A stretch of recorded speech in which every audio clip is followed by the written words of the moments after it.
സരുൺ 2 മാസക്കാലം നീണ്ടുനിന്ന തീർത്ഥാടന കാലം, അതിൽ ഏറ്റവും പ്രധാനപ്പെട്ട 5 ദിവസം, അത് മകരം 1 മുതൽ ആരംഭിച്ച 5 ദിവസം, ആ ചടങ്ങുകളെല്ലാം പൂർത്തിയാക്കി നട വീണ്ടും അടച്ചിരിക്കുന്നു. ആ ദൃശ്യങ്ങളിൽ കാണാം 18-ാം പടി അടച്ച് അവിടേക്ക് ഇനി പ്രവേശനം അടുത്ത മാസപൂജയ്ക്ക് നട തുറക്കുമ്പോൾ മാത്രമാണ്.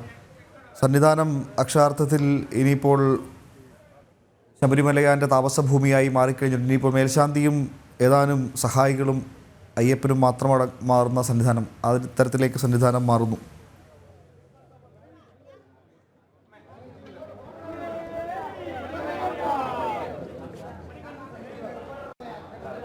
ഉമേഷ്, എല്ലായിടങ്ങളും ഭക്തി നിർഭരമായുള്ള ഒരു കാഴ്ചയിലേക്കാണ്, വൈകാരികമായ ഒരു കാഴ്ചയിലേക്കാണ് ശബരിമല സന്നിധാനം ഒന്നാകെ സാക്ഷ്യം വഹിച്ചുകൊണ്ടിരിക്കുന്നത്. ഭക്തരെ സംബന്ധിച്ചോളം ഏറ്റവും പ്രധാനപ്പെട്ട ഒരു കാഴ്ചകളിലേക്കൊക്കെ തന്നെയാണ് കടന്നു പോകുന്നത്. എന്തായാലും ഭക്തരൊപ്പം തന്നെ നമുക്കൊപ്പം ചേരുകയാണ്. എന്തായാലും ഈ ചടങ്ങുകൾക്കൊക്കെ തന്നെ സാക്ഷിയാകാൻ കഴിഞ്ഞു, അതൊരു മഹാഭാഗ്യമായി തന്നെ കരുതുന്നു.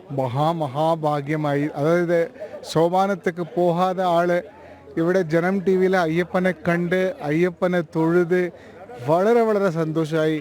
എല്ലാ സൗഖ്യവും ജനം ടി വിയുടെ എല്ലാ എംപ്ലോയീസിനും ഞാൻ പ്രാർത്ഥിക്കണം.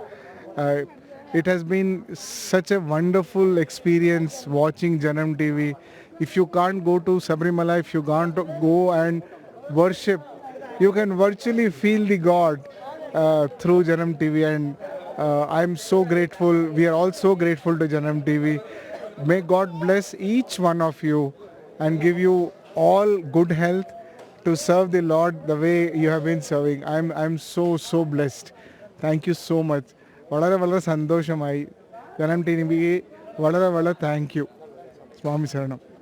പക്ഷേ തീർച്ചയായും ഭഗവാൻ തന്ന ഒരു അനുഗ്രഹമായി തന്നെ നമ്മൾ ഓരോ ദിവസവും ചെയ്യുന്ന ആ ഒരു വാർത്തകൾക്ക്, ആ തത്സമയ ദൃശ്യങ്ങൾക്ക് ഭഗവാന്റെ ഒരു വാക്കുകളായി തന്നെ ഇത് കാണേണ്ടിയിരിക്കുന്നു. കാരണം ഈ ഒരു മുഹൂർത്തത്തിൽ തന്നെ ഇങ്ങനെ ഭക്തർക്ക് ഭാഗത്തു നിന്നും ഭക്തർക്ക് ലഭിക്കാൻ കഴിയുന്ന ഏറ്റവും പരമമായ ആ ഒരു വാക്കുകൾ തന്നെ എല്ലാ ദിവസവും നമ്മൾ നൽകുന്ന ദീപാരാധന, ആ ഹരിവരാസനം, അത് എത്രത്തോളമാണ് ഭക്തർ ഉൾക്കൊള്ളുന്നത് എന്നതിൻ്റെ ആ ഒരു വൈകാരികമായ വാക്കുകളിലൂടെ അദ്ദേഹം പറഞ്ഞ് മനസ്സിലാക്കി തരുന്നു. ഭക്തരെ സംബന്ധിച്ച് ഭഗവാൻ നൽകിയ ആ ഒരു നിയോഗം, ഭക്തർക്കൊപ്പം നമുക്ക് നിൽക്കാൻ കഴിഞ്ഞു എന്നതിൻ്റെ ഏറ്റവും പ്രധാനപ്പെട്ടത് ഭഗവാൻ നൽകുന്ന ഒരു വാക്കുകൾ തന്നെയാണ്.